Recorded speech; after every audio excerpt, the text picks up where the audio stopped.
कहानी की शुरुआत में हम रेग नाम के एक आदमी को देखते हैं जो अपने ट्रक में गाने सुनते हुए कहीं पर जा रहा होता है। दरअसल रेग अपने भाई लीन के साथ मिलकर सब्जियों की खेती करता है, जिसके लिए वो ऑर्गेनिक खाद लेकर जा रहा होता है। रास्ते में रेग को एक सफेद वैन दिखाई देती है जिसका एक्सीडेंट हो गया था, और जब रेग उस वैन के पास जाता है तो देखता है कि एक्सीडेंट में वैन के ड्राइवर की मौत हो गई है। रेग ये सब देखकर बुरी तरह से डर जाता है और ना जाने क्यों ड्राइवर की डेड बॉडी को अपने ट्रक में रखने लगता है। रेग आखिर ऐसा क्यों करता है ये हमें कहानी में आगे पता चलेगा। अब रेग जब एक वैन को अपनी तरफ आता देखता है तो वो जल्दी से ड्राइवर की लाश को अपने ट्रक में रखकर दरवाजा बंद कर देता है, लेकिन इस दौरान दरवाजे की वजह से ड्राइवर की अंगुलियां कट जाती हैं और रेग ड्राइवर की अंगुलियों को ट्रक में रखकर वहां से निकल जाता है। अगले सीन में हम सोफी और विजली नाम के दो फ्रेंड्स को देखते हैं जो ट्रिप पर आए होते हैं, लेकिन रास्ते में गाड़ी खराब होने की वजह से ये दोनों पानी ढूंढ रहे होते हैं। गाँव के बाहर इन्हें कुछ लोगों की एक कब्र दिखाई देती है। दरअसल कुछ समय पहले गाँव में रहने वाले 6 लोग अचानक से कहीं पर गायब हो गए थे, जिनकी याद में गांव वालों ने ये कब्र बनाई है। सोफी विजली को बताती है कि उसने इन लोगों के बारे में न्यूज़पेपर में पढ़ा था, लेकिन विजली इन सब बातों पर विश्वास नहीं करता है। अब यहाँ पर नैन्सी नाम की एक ओल्ड लेडी गायब हुए लोगों की कब्र पर उन्हें श्रद्धांजलि देने के लिए आती है, जिसे देखकर ये लोग वहाँ से निकल जाते हैं। वहीं दूसरी तरफ हम जेम्स को देखते हैं जो सोफी का बॉयफ्रेंड होता है और गाड़ी को ठीक करने की कोशिश कर रहा होता है। जेम्स सोफी से बहुत ज्यादा प्यार करता है और वो जल्दी सोफी से शादी करने वाला भी होता है, जिसके लिए उसने एक प्यारी सी रिंग खरीदी होती है, लेकिन उसे ये बात पता नहीं होती है कि सोफी विजली के साथ उसे चीट कर रही है। अब सोफी और विजली पानी लेकर जेम्स के पास आ जाते हैं, लेकिन काफी देर तक कोशिश करने के बावजूद भी इनकी कार स्टार्ट नहीं होती है, जिससे ये तीनों काफी परेशान होते हैं। तभी ये देखते हैं कि इनके पास से नैन्सी अपनी कार लेकर गुजरती है, लेकिन वो इनकी मदद करने से साफ साफ मना कर देती है। कुछ समय बाद जब रेग अपनी ट्रक लेकर वहाँ से गुजरता है तो सोफी रेग से लिफ्ट मांगती है। सोफी रेग को बहुत पसंद आती है, लेकिन वो लिफ्ट देने से मना करके वहाँ से आगे निकल जाता है। लेकिन कुछ दूर आगे जाने के बाद वो एक बार फिर से वापस आता है और इन्हें लिफ्ट देने के लिए राजी हो जाता है, क्योंकि उसे सोफी पसंद आ गई होती है। रेग विजली और जेम्स से कहता है कि वो दोनों गाड़ी के पीछे बैठेंगे और सोफी आगे बैठेगी, और साथ ही वो उनसे ये भी कहता है कि ट्रक के पीछे उसने कंगारू की डेड बॉडी रखी हुई है और वो गाड़ी के अंदर उस आदमी की डेड बॉडी को छुपाने लगता है। अब विजली और जेम्स जब ट्रक में बैठने के लिए आते हैं तो वहाँ पर उस डेड बॉडी की कटी हुई अंगुलियां होती है, लेकिन जेम्स और विजली अंगुलियों को नहीं देख पाते हैं और रेग उन्हें छुपा देता है। इसके बाद ये लोग ट्रक में बैठकर वहाँ से निकल जाते हैं। सोफी रेग के साथ ट्रक में आगे बैठी होती है और रेग जब सोफी से पूछता है कि जेम्स और विजली में से उसका बॉयफ्रेंड कौन है, तो सोफी बताती है कि वो दोनों को ही पसंद करती है और अब उसे रेग भी अच्छा लगने लगा है। सोफी रेग को फ्लर्ट करना शुरू कर देती है, क्योंकि सोफी एक कैरेक्टरलेस लड़की होती है, लेकिन रेग सोफी की बातों पर ज्यादा ध्यान नहीं देता है। वहीं दूसरी तरफ ट्रक में पीछे विजली जेम्स को ड्रग ऑफर करता है, लेकिन जेम्स ड्रग लेने से मना कर देता है, जिसके बाद विजली खुद ड्रग ले लेता है। कुछ समय बाद इन्हें ट्रक में छिपाई गई लाश के बारे में पता चल जाता है, जिसे देखकर वो दोनों पूरी तरह से हैरान होते हैं और उन्हें कुछ भी समझ नहीं आ रहा होता है कि ये लाश किसकी है। इसके बाद हम सोफी को देखते हैं जो अभी भी रेग के साथ फ्लर्ट कर रही होती है, और जब वो रेग से पूछती है कि क्या उसकी लाइफ में कोई लेडी है, तो रेग सोफी को अपनी आंटी नैन्सी के बारे में बताता है, जिन्हें वो बहुत प्यार करता है। अब अचानक से इन्हें विजली और जेम्स के चिल्लाने की आवाजें सुनाई देने लगती है, जिसके बाद रेग सोफी को ट्रक में ही बैठे रहने के लिए बोलकर विजली और जेम्स को देखने के लिए ट्रक के पीछे आता है, लेकिन वो उन्हें देखे बिना ही वापस आ जाता है। लेकिन वो सोफी को ऐसा दिखाने की कोशिश करता है कि जैसे उसने ट्रक के पीछे का दरवाजा खोलकर जेम्स और विजली से बात की हो, और वो सोफी को बताता है कि वो दोनों बिल्कुल ठीक हैं। इसके बाद रेग सोफी को बताता है कि वो जल्दी अपने फार्म पर पहुंचने वाला है, जहां पर वो अपना जरूरी काम खत्म करके इन्हें इनकी मंजिल पर छोड़ने के लिए जाएगा। अगले सीन में हम रेग के भाई लीन को देखते हैं, जिसने अपने फार्म में विशालकाय पंपकिन उगाया होता है, क्योंकि वो किसी भी तरह से विशालकाय पंपकिन के होने वाले कंपटीशन को जीतना चाहता है और एक अमीर इंसान बनना चाहता है। अब ये लोग रेग के फार्म पर पहुंच जाते हैं, और जब विजली और जेम्स चिल्लाकर सोफी को लाश के बारे में बताते हैं तो वो ये सुनकर पूरी तरह से हैरान होती है। लीन जब अपने फार्म पर सोफी को देखता है तो वो पूरी तरह से हैरान होता है, और जब इसके बारे में रेग से पूछता है तो वो जल्दी से सोफी को गोडाउन में बंद कर देता है और लीन को सारी बात बताता है कि किस प्रकार डेड बॉडी लाने के दौरान रास्ते में ये लोग उसे मिले। और यहाँ पर हमें पता चलता है कि दरअसल रेग अपने भाई लीन के साथ मिलकर डेड बॉडी को ब्लेंड करके खाद बनाते हैं और अपने खेत में डालते हैं, क्योंकि लीन बड़े पंपकिन प्रतियोगिता में जीतना चाहता है। लेकिन रेग की सोफी जेम्स और विजली के फार्म में लाने से लीन गुस्सा होता है और रेग को इसके लिए डांटता है। इसके बाद लीन रेग के साथ मिलकर तीनों को गोडाउन में बांध देता है। इस समय सोफी और उसके फ्रेंड बुरी तरह से डरे हुए होते हैं और उन्हें कुछ भी समझ नहीं आ रहा होता है कि आखिर वो क्या करे। सोफी रेग को अपनी बातों में फंसाने की कोशिश करती है और रेग से कहती है कि अगर तुम्हारी आंटी नैन्सी को इसके बारे में पता चलेगा तो वो तुम्हारे बारे में क्या सोचेगी। लीन सोफी की बात सुन लेता है और रेग को बाहर बार अपने पास बुलाता है और उसे मारता है, क्योंकि वो रेग की सोफी और उसके दोस्तों को यहाँ लाने पर काफी ज्यादा गुस्सा होता है। अगले सीन में हम विजली को देखते हैं जो ड्रग्स लेने की वजह से पूरी तरह से नशे की हालत में होता है और जेम्स को अपने पास रखी चाकू दिखाते हुए कहता है कि जब वो चाहे यहाँ से बाहर निकल सकता है। और अब यहाँ पर रेग और लीन उस डेड बॉडी को लेकर आ जाते हैं। विजली उन्हें देखकर जोर जोर से चिल्लाने लगता है, लेकिन वो विजली के पास पड़ी चाकू को नहीं देख पाते हैं और लीन अपने छोटे भाई रेग को सभी के मुंह पर टेप लगाने को कहता है। लीन की बात सुनकर रेग सभी के मुंह पर टेप लगा देता है, लेकिन वो सोफी के मुंह पर हल्के से टेप लगाता है क्योंकि वो कहीं ना कहीं सोफी को पसंद करता है। इसके बाद रेग और लीन डेड बॉडी को ब्लेंड करने के लिए उसके सारे कपड़े उतारकर उल्टा लटका देते हैं, लेकिन इसी दौरान बिजली का चाकू लीन और रेग के सामने आ जाता है। मगर इससे पहले कि वो उसे देखते ही चाकू लीन के पैर से लगकर जेम्स के पास आ जाता है और जब जेम्स चाकू को अपने पैरों की मदद से बिजली की तरफ फेंकता है तो गलती से चाकू बिजली के पैर में धंस जाती है, लेकिन इससे बिजली को दर्द नहीं होता है क्योंकि वो इस समय नशे में होता है। अब लीन और रेग जब डेड बॉडी को ब्लेंड करके खाद बनाने वाले ही होते हैं कि तभी वो आदमी होश में आ जाता है क्योंकि वो अभी भी जिंदा होता है। ये देखकर रेग अपने भाई लीन को उस आदमी को छोड़ने के लिए कहता है, लेकिन लीन रेग की बात नहीं मानता और उस आदमी को जिंदा ही ब्लेंड कर देता है क्योंकि वो किसी भी तरह इंसानी बॉडी से अपनी खाद को अपने सब्जियों के खेत में डालकर कंपटीशन जीतना चाहता है और अमीर बनना चाहता है।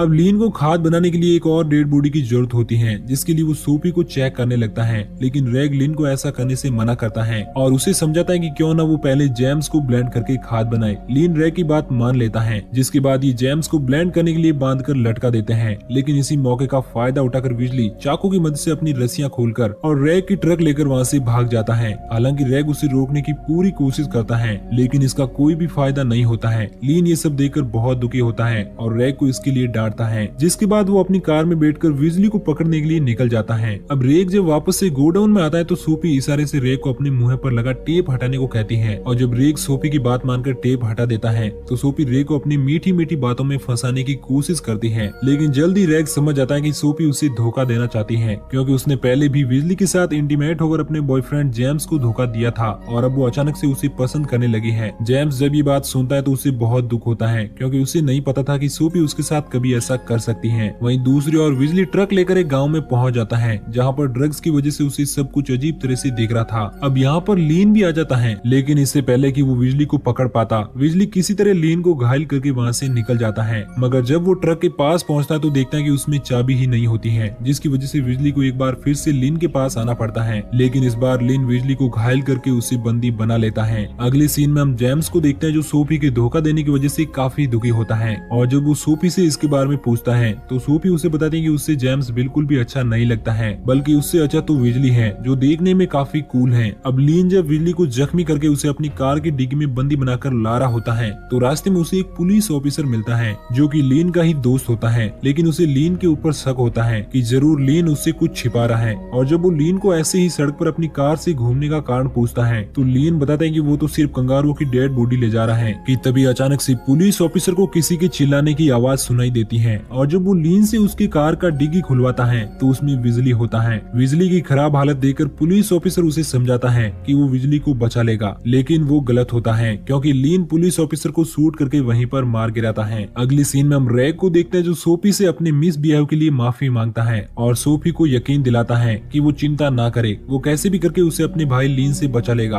और उसे आजाद कर देगा। अब लीन जब बिजली को लेकर वापस आता है तो देखता है कि जिस पंपकिन को उसने इंसानी खाद से बड़ा किया है वो टूटा हुआ होता है, जिससे लीन को बहुत तेज गुस्सा आता है और तभी वहाँ पर रेग आ जाता है जो लीन से कहता है कि उसी ने पंपकिन को तोड़ा है, जिस बात पर गुस्सा होकर लीन रेग को बहुत ही बुरी तरह से मारता है और कार के पास लाकर उसे कार की डिग्गी खोलने के लिए कहता है। लीन के कहने पर रेग जैसे ही कार की डिग्गी खोलता है बिजली गन से लीन और रेग के ऊपर फायरिंग करना स्टार्ट कर देता है क्योंकि उसने पुलिस ऑफिसर की गन को अपने पास रख लिया था। इस फायरिंग में एक गोली रेग के हाथ पर लगती है जिससे वो घायल हो जाता है कि तभी ये देखते कि उनकी आंटी नैन्सी इन्हीं की तरफ आ रही होती है, जिसकी वजह से लीन रेग को जबरदस्ती बिजली के साथ कार की डिग्गी में बंद कर देता है ताकि आंटी नैन्सी को इसके बारे में कुछ भी पता ना चले। अब आंटी नैन्सी जब लीन के पास आती है तो वो लीन से रेग के बारे में पूछती है, जिस पर लीन झूठ बोलते हुए कहता है कि वो कुछ काम के लिए बाहर गया है। अगले सीन में हम सोफी को देखते हैं जो किसी प्रकार बहुत मुश्किल से टेलीफोन से घर में कॉल करती है ताकि आंटी नैन्सी से मदद मांग सके, लेकिन आंटी नैन्सी कॉल को रिसीव करके टेलीफोन को साइड में रख देती है। वहीं दूसरी तरफ रेग और लीन किसी तरह बहुत मुश्किल से कार की डिग्गी से बाहर निकल जाते हैं। इसके बाद ये लोग गोडाउन में सोफी और जेम्स को छुड़ाने के लिए जाते हैं, लेकिन जैसे ही जेम्स आजाद होता है वो विजली के ऊपर हमला कर देता है, क्योंकि विजली ने उससे धोखा देकर सोफी के साथ अफेयर किया था। विजली और जेम्स को लड़ता देखकर रैग उन्हें समझाता है कि वो ऐसा ना करे, क्योंकि ये समय लड़ने का नहीं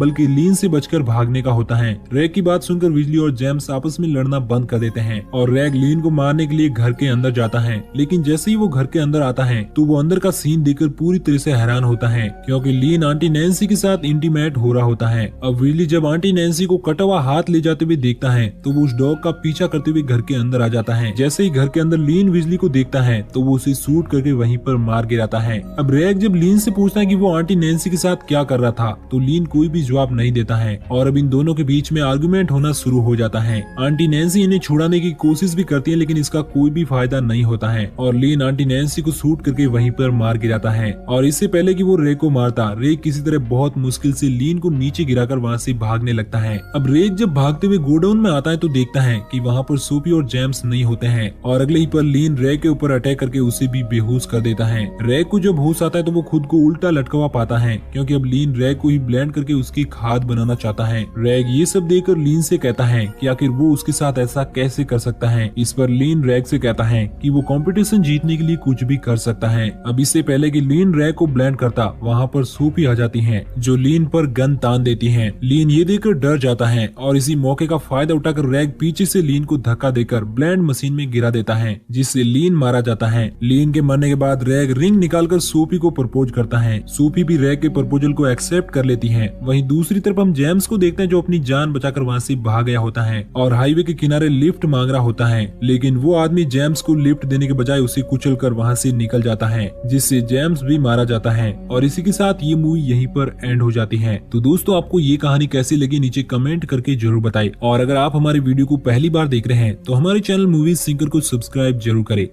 सब्सक्राइब और बेल नोटिफिकेशन को प्रेस करना ना भूलें। तब तक के लिए टाटा।